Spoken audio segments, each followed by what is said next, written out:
My name is Stacy Bodden. I am one of the co-founders of the Luc Strong Foundation. I am a proud mother of three. My daughter Taryn is 23 years old. She's a recent college graduate, well, kind of recent, but like a year and a half ago. And she's doing well. I also have a 16-year-old son, Shane, who is an up-and-coming basketball player. He goes to Providence High School in Burbank, and he's great. And I also have a forever 10-year-old named Luc Bodden, who was the heart and soul of our family. He passed away at the age of 10 in 2016, and it forever changed my life. And I'm also a wife to my husband, Matt Bodden, who's also the co-founder of the Luc Strong Foundation.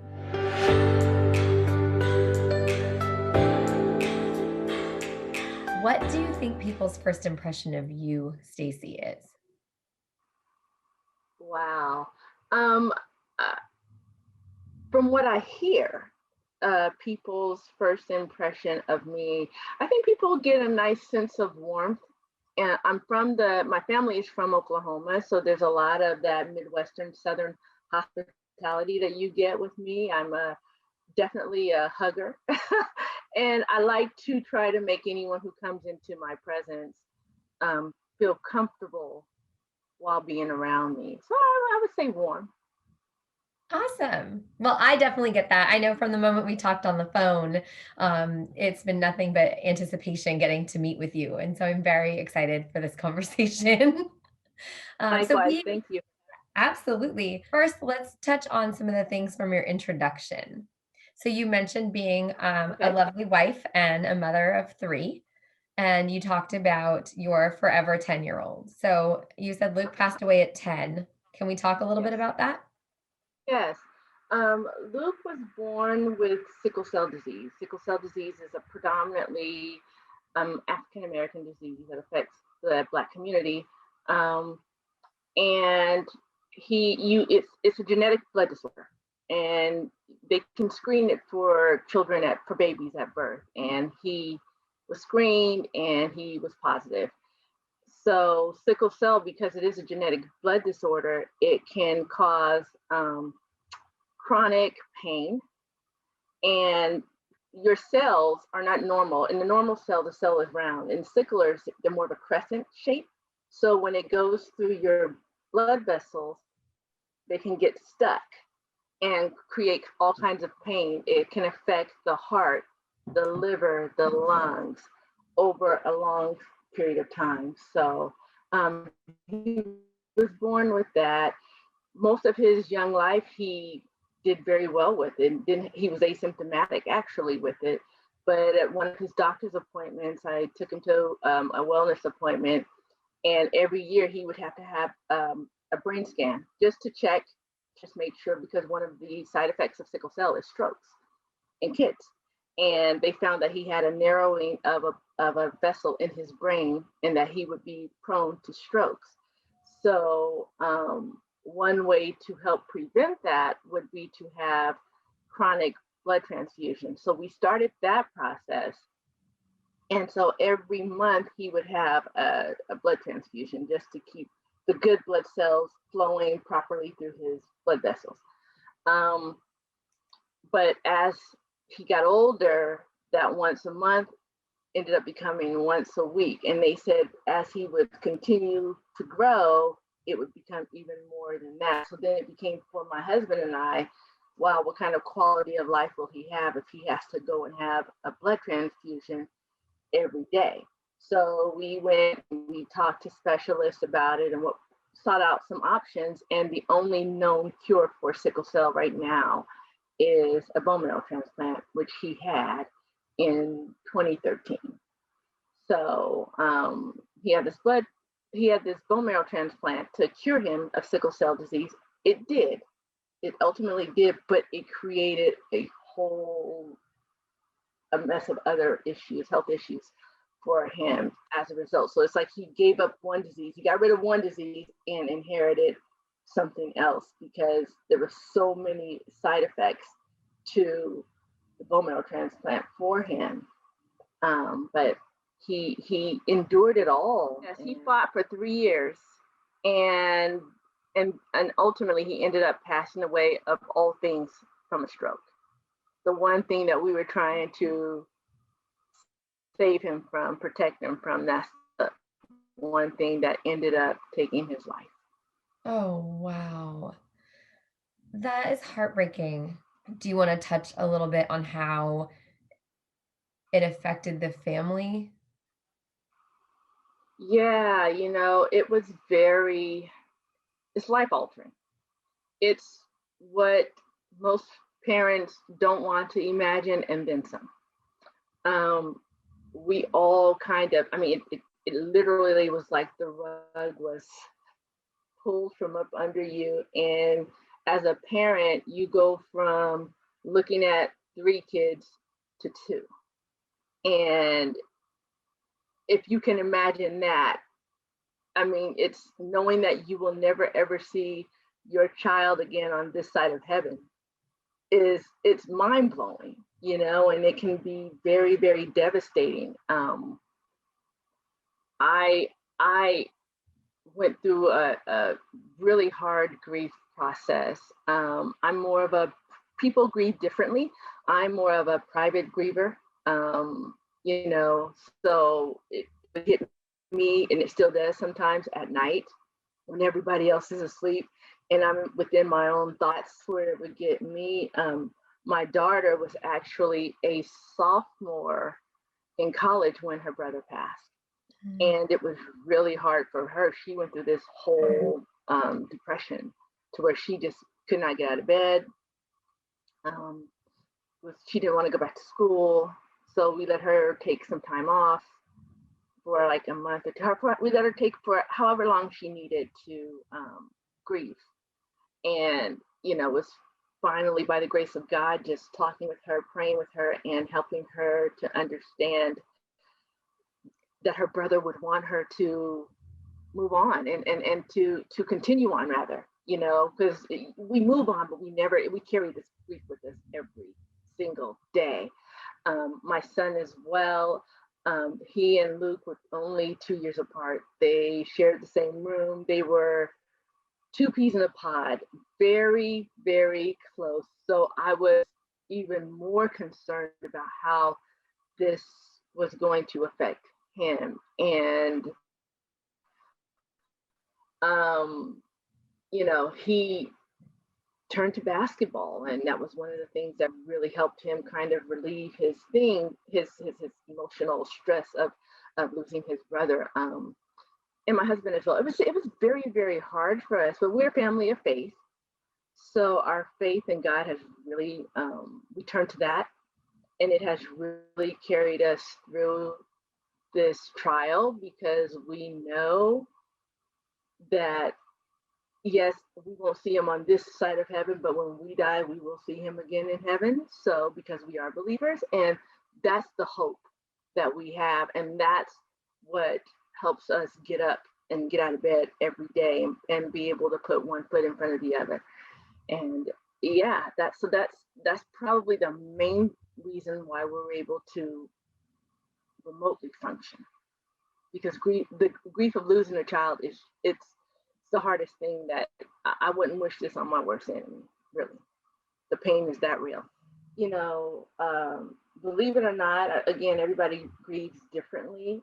For me, sharing my story is a part of the healing process. You know what I mean? Like, Yes. My family, we love talking about Luc. Like, we don't want anybody to feel uncomfortable walking up to us saying, "Oh, I miss Luc," or "I remember this about Luc."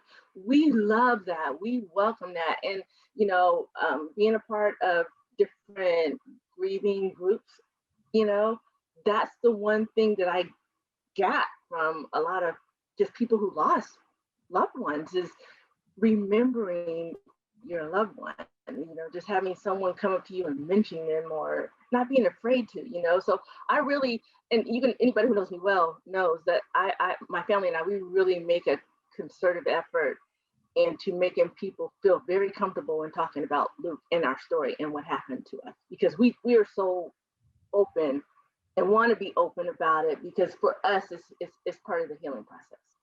Well, and that's what I was going to ask you, and really say that I would assume that talking about it really not only helps keep the story going and the education about sickle cell and Luc's story, but it also probably helps you guys keep Luc in your heart and in your minds Yes, and in your souls all day, every day, yes, and keeps him absolutely, with you in one way or another. absolutely, absolutely. And hence is, why we were so motivated to start the Luc Strong Foundation. So that was one thing I was going to ask you, is that I would imagine also that you have to have a way to grieve and cope with dealing and talking about it every single day because you started a foundation. Yes. So let's talk about the Luc Strong Foundation. Yeah, so the Luc Strong Foundation is a foundation that we started in honor of our son Luc, and it was so, God's timing is just incredible, because when Luc was in the hospital, we came across families who could not either afford medicine, or having trouble getting procedures done. Because the one thing I want to make sure to mention in telling my story is that sickle cell disease is a very underserved community. um, it's the process of the bone marrow transplant, I want to say, is only 20 years old. I mean, it's very, very new, to where they're actually investing in finding a cure, but the disparity is real. Because you look at other genetic disorders, cystic fibrosis, for instance, as opposed to sickle cell, their funding for every baby born with sickle cell disease is $347 versus $2,800 for cystic fibrosis. And there's more kids born with sickle cell in the Black community than there are cystic fibrosis. So you're dealing with that, number one. Two, like I said, when we were in the hospital, we saw families struggling and just trying to pay. Medicine was $400 for some of these families, who didn't have great insurance and things of that nature. And my husband and I were sitting there talking.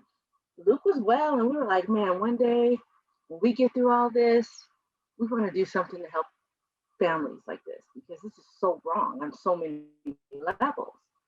And little did we know that Luc would end up passing. Never saw that coming, but little did we know he would end up passing, and that this would create the opportunity for us to be able to give back and help families with children like Luc.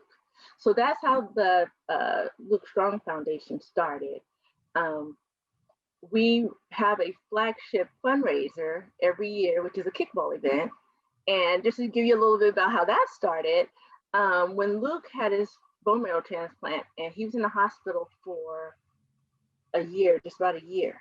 They told us to prepare for 3 months, but we ended up having to prepare it ended up being a year in the hospital on full isolation. He could only have a certain amount of people, and it was just family, just me, my husband, and his siblings could only come and see him. And people, it's funny that now, with COVID, everybody has to wear a mask. Well, we had to wear a mask every single day. I had to sleep in a mask and a gown in a room to be in the same room with my son every single day. I never left his side. And if I did, my husband was in there. We were all masked up, and gloves, everything. So after he had the hospital, we would have a community with just family and friends come together to play kickball, have food, celebrate his anniversary of his bone marrow transplant. So we would do these kickball events, right? So on his third anniversary one, the very day of that event, we had over 100 people coming to celebrate his 30-year anniversary. And Luc wakes up, throws up blood. So I immediately have to take him to the hospital. And he's like, Mom, I'm fine. I want to go play kickball with my friends and, see everybody. And I was like, Luc, no, we got to take you to the hospital. So I took him to the hospital, knowing that they were going to keep him, because something like that, and with his immune system, it was and he knew it. And he pleaded with me. He begged me, Mom, please take me. Tell the doctor, I'll tell the doctors you will bring me back. I promise we will come back. Just let me go and hang out with my friends and see everybody. And I was like, Luc, if they let you, we'll do it. So he asked the doctors, and the doctor's like, oh, no, Luc, we're sorry, can't do it. So he ends up being admitted to the hospital. And his condition, he was doing well. And friends were coming. It was amazing. The community was coming to the hospital because everybody knew. My husband and I were in the ICU calling everybody saying, hey, we got to cancel the event. Luc's in the hospital. There was blood. So everybody was like, okay, well, tell him we love him, and we're going to do this again, and when he's ready, and I would relay these messages to him, so he was starting to get better. And the day we were supposed to move out of ICU, that's when he had the stroke. And so they had to keep him in ICU. And he was still at that point able to communicate with me. And one of our conversations went from, Mom, we have to have the kickball event, to Mom, you have to do the kickball event. And that didn't register with me until after that he said you to me. And I was like, yeah, Luc, no, when the doctors approve you, we're going to have this kickball event. Everybody's waiting and ready to do it. We're going to do it. I promise. He said, Mom, promise me you'll do the kickball event. And I said, okay, yeah. I said, of course, I'll do it. He passes away. And that was my promise to him, to keep the kickball event going. And that's what we did. And so we do the kickball event every year to raise money for kids who look like Luc. And it saved my life to be able to give back to kids. I think that's so beautiful. Sorry, I'm not helping.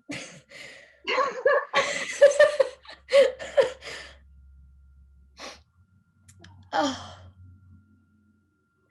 Stacy, you are incredible. Your strength is admirable. Your love shines through like nothing I've ever seen before. Sorry, like I said, I'm not helping. I wanted to get that out there though, but now we do the kickball event every year, and the community has been great. We are strictly a donor base, but we are partnered with UCLA Children's Hospital, LA, Children's Hospital Stanford, MD Anderson in Houston, and City of Hope. And it's amazing because a lot of these hospitals are hospitals that worked with my son. And I was able to, I'm still connected with most of his doctors. And they have been a huge part of helping us build this foundation. And because they recognize the gap, they recognize the need for this type of organization that truly services families with children battling this horrific disease. So it's been a blessing.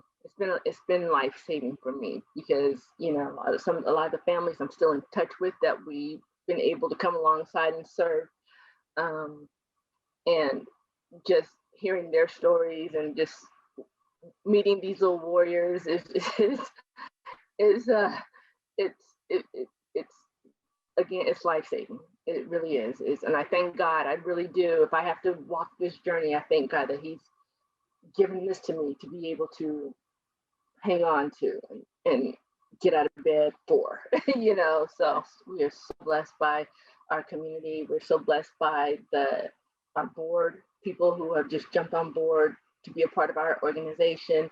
And it's funny because everybody who is a part of our organization has a personal connection to Luc. So the goal is the same, and we all want the same thing, and we're all so passionate about it. It's just not my family; it's our team. We have a wonderful team, and it's a blessing. It's a blessing. That's awesome. What is something that would surprise people to know about you, Stacy? I can be a firecracker when I want to be. And I think that's, because people are always like, oh, you're so nice. And I'm glad that that's what they see. Don't get me wrong. I'm glad that that's what, that people recognize that, from me. But I can be a bit of a firecracker. And I know that that's where my son got it from. Luke, he was a little firecracker too. I love that. I love that. Well, I know we've touched a lot on your family. We touched a lot on Luc. We touched a lot on the foundation, and we've been talking for quite some time. Is there anything else you'd like to share before I ask you one final question? Um, I just want to just share the importance of being able to, for those who are grieving, to understand that there's no time limit on grief. And, you know, when you lose a loved one, you're gonna walk with that grief. And I lost my father 10 months after my son. To say I lost a child and I lost a parent, right? And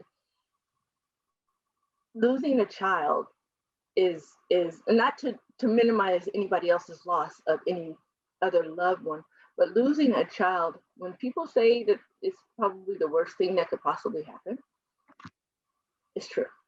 It's there's no